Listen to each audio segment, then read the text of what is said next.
आपण आहोत वाई शहरामध्ये आणि खऱ्या अर्थानं वाई शहराचं पर्यटन असो किंवा वाई शहराचा इतिहास असो, ह्या इतिहास कालीन जर आपण बघितलं तर आपण या बाजूला हे बघू शकतो की हे जे मंदिर आहे ते श्री नरसिंह सिद्धेश्वर देवस्थानचं जे मंदिर आहे त्या मंदिराला एक ऐतिहासिक वारसा लाभलेला आहे। सातारा जिल्ह्यातूनच नव्हे तर संपूर्ण महाराष्ट्रातून देशातून लाखो पर्यटक या ठिकाणी येत असतात। मात्र येणाऱ्या पर्यटकांना काहीतरी अडचण निर्माण होत असतात। या संदर्भात इथले जे ग्रामस्थ आहेत त्यांच्याकडून आपण या संपूर्ण त्यांच्या ज्या अडचणी आहेत त्या त्यांच्याकडून ऐकून घेऊ शकतो। आपण मागच्या बाजूला बघू शकतो की धोम धरण आहे आणि हे कृष्णा नदीचं पात्र आहे। आपण बघतो की या पात्रामध्ये खऱ्या अर्थानं हे नदीचं पात्र आहे का, हाच मोठा प्रश्नचिन्ह इथं आल्यानंतर निर्माण होतोय। तर आपल्यासोबत या धोमगावचे ग्रामस्थ आहेत, त्यांच्याकडून आपण व्यथा ज्या आहेत ते आपण ऐकून घेऊया। नमस्कार, DDM न्यूजमध्ये आपलं स्वागत आहे।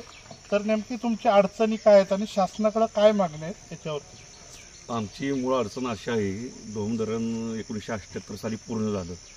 त्याच्यापूर्वी ही कृष्णा नदी जी आहे महाबळेश्वरवरून जाऊन जी वाईला खाली जाते, त्याचं पात्र खूप स्वच्छ सुंदर चांगला वावरचा ढो होता, फुलं यार पाणी होतं। परंतु त्या धरणाची भिंत झाल्यामुळं हा जो मूळ ढो आहे 2 किलोमीटरचा, याच्यात पाणी प्रवाहित नसल्यामुळं धबक्याचं स्वरूप याला निर्माण झालेलं आहे। त्याच्यात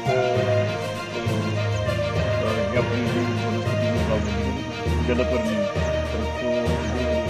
पानकणीस असली गारवेल असली, डोहाचे म्हणजे थोडक्यात गटाराचं स्वरूप निर्माण झालेलं आहे त्याला पाणी प्रवाहित नसल्यामुळं। आणि त्याच्यामुळे आमच्या गावाला याच्यापासून खूप समस्या निर्माण होतात, मलेरिया, डेंगू, दुर्गंधी पाण्याची। दुसरा विषय असा आहे, हे जे स्थान आहे हे खूप मोठं तीर्थस्थान आहे। आमच्या गावाला कवर्ग तीर्थक्षेत्राचा दर्जा भेटलेला आहे, परंतु शासनाच्या दुर्लक्षामुळं ह्याच्यात पाणी प्रवाहित नसल्यामुळं आज इथलं जे बाहेरचे जे भाविक येतात या गोमुखावर आंघोळ करण्याकरता, त्यांना त्या गोष्टीचा काही म्हणजे आनंद घेता येत नाही। भरपूर लोकांच्या याच्याबद्दल नाराजी इथं आल्यानंतर होती। जे पर्यटनात नाही त्या लोकांना जो काही थोडासा 4 पैसे मिळतात ते हळूहळू या डोहाच्या अवस्थेमुळे बंद होत चाललेलं आहे आणि लोकांना इथल्या खूप या आरोग्याच्या दृष्टीनं पण समस्या होत आहेत। आमची मागणी अशी आहे की या डोहात थोडंसं पलीकडून जो प्यानं जातो किंवा नवीन जे पात्र तयार केलं आहे तर बंदिस्त टाईप म्हणणं अजून थोड्या स्वरूपात पाहणं यातलं ही घाण काढून ह्यातनं थोडंसं पाणी प्रवाहित करावं। पुढून जो एक ओढा येतो डोमिरेचा ओढा म्हणून, तो जो गाळ सोडतो त्याच्या तोंडावर त्या डोहाच्या, तो गाळ मोकळा करावा आणि त्याला काही तटबंदी घालावी की जेणेकरून तो गाळ या डोहाच्या तोंडावर येऊ नये आणि हे स्वच्छ करून पाणी प्रवाहित करून लोकांना, भाविकांना, पर्यटकांना, ग्रामस्थांना पाण्याचा, आंघोळीचा, या भाविकांना जे पाणी नेता येतात त्यांना त्याचा आनंद पहिल्यासारखा मिळावा ही आमची शासनाकडं खूप वर्षापासून मागणी आहे। आम्ही ग्रामस्थांनी इथून पाठीमागं लोकवर्गणी काढून हे करून 4-5 लाख रुपये खर्च करून ही सगळी घाण काढली, परंतु त्याला पाणी प्रवाहित नसल्यामुळे ही समस्या परत परत निर्माण होते। शासनाकडे तुम्ही आता प्रकारे म्हणजे कोणत्या विभागाकडं कागदोपत्री मागणी अर्ज किंवा तुमची जी तक्रार अर्ज आहे तो केलेला आहे? केलेला आहे। आम्ही आमचे ग्रामसभेचे ठराव घेऊन वेळोवेळी कलेक्टर, मंत्रालय, मुख्यमंत्री, पाटबंधारे विभाग यांना आतापर्यंत आम्ही पाठपुरावा केलेला आहे, पण त्यांच्याकडून म्हणावा असं आम्हाला काय आतापर्यंत प्रतिसाद मिळत नाही। म्हणजे सातारा जिल्ह्याचं जे जिल्हा प्रशासन आहे ते जाणीवपूर्वक या गोष्टीकडे दुर्लक्ष करतं असा तुमचा आरोप आहे का? हो, असाच आमचा आरोप आहे। तर नक्कीच तर आपण या ठिकाणी ग्रामस्थांच्या व्यथा आपण बघितलेल्या आहेत। खऱ्या अर्थानं आपण जे आहे ती इथली भाविकांची परिस्थिती जाणून घेतोय। आपण कुठून आलात, आपलं नाव काय? संजय शेवटी गुंजवरून आलो। तर आता आम्ही इथं बघतोय की तुम्ही या बॉटलमध्ये खऱ्या अर्थानं आपलं स्नान करताय, तर तुम्हाला काय अडचण येत आहे की ही कृष्णा नदीचं पात्र आहे आणि त्या इथं जे तुम्ही आलाय श्राद्धा म्हणून त्याच्याबद्दल काय? इथं नरसिंह क्षेत्र असल्यामुळे तीर्थक्षेत्र म्हणलं बरेच म्हणजे इथं आल्यानंतर ही जलपर्णी आहे ती त्याला म्हणजे अडचण म्हणजे काय होते की लोकांना इथं आंघोळ करताना किंवा पायावर पाणी किंवा इथं खाली जाताना एक त्रास होतो भरपूर। एक भाविक म्हणून तुम्हाला काय वाटतं की शासनाने याची दखल घ्यावी, कशा प्रकारे इथली व्यवस्था करावी? शासनानं म्हणजे पटकन म्हणजे ह्याच्यावर दखल घेतली पाहिजे. आणि बऱ्याच वेळा ही काढलेलं आहे निम्म्यापर्यंत, पण ते परत हाय असंच व्हायला लागलं.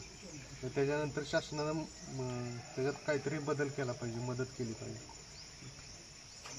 तर हे आपण बघतोय की भाविकांच्या ज्या व्यथा आहेत, खऱ्या अर्थानं आपण बघू शकतो की याच्यामध्ये पूर्णपणे कचऱ्याचं साम्राज्य झालेलं आहे.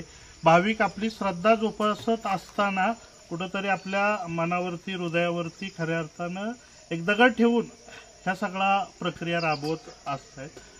याची देखील प्रशासनानं तात्काळ दखल घ्यावी. आपण पलीकडच्या साईडला बघू शकतो की काही भाविक आहेत त्या ठिकाणी या पात्रामध्ये स्नान घेण्यासाठी आलेले आहेत. मात्र इथं आल्यावर जर आपण खऱ्या अर्थानं जर परिस्थितीचं गांभीर्य बघितलं तर आपण दाखवू शकतो की कचऱ्याचं पूर्णपणे साम्राज्य तयार झालेलं आहे. आणि त्यामुळं या इथल्या ज्या नागरिक आहेत त्यांना साथीच्या रोगाला सामोरं जावं लागत आहे. खऱ्या अर्थानं हे महाराष्ट्राचं नंदनवन असताना राज्याचे उपमुख्यमंत्री या विभागाचे सुपुत्र आहेत. पर्यटकांना आणि पर्यटन व्यवसायाला चालना मिळावे यासाठी जाहिरातबाजीवर कोट्यावधी खर्च होतो. मात्र तो खर्च टाळून जर या ठिकाणचं हे पर्यटन स्थळ जे आहे ते लोकांच्या मागणीनुसार लोकांना हवं तसं केलं तर खऱ्या अर्थानं वाई विभागाचा, धोम गावचा आणि जे आपलं वाई पर्यटन आहे त्याचा विकास होण्यास 100% मदत होईल असं इथल्या ग्रामस्थांचं, युवकांचं म्हणणं आहे. या बातमीची दखल प्रशासनानं तात्काळ घ्यावी असं आम्ही या बातमीच्या माध्यमातून सांगतो. Nitin Gaikwad, DDM news, Wai, Dhom.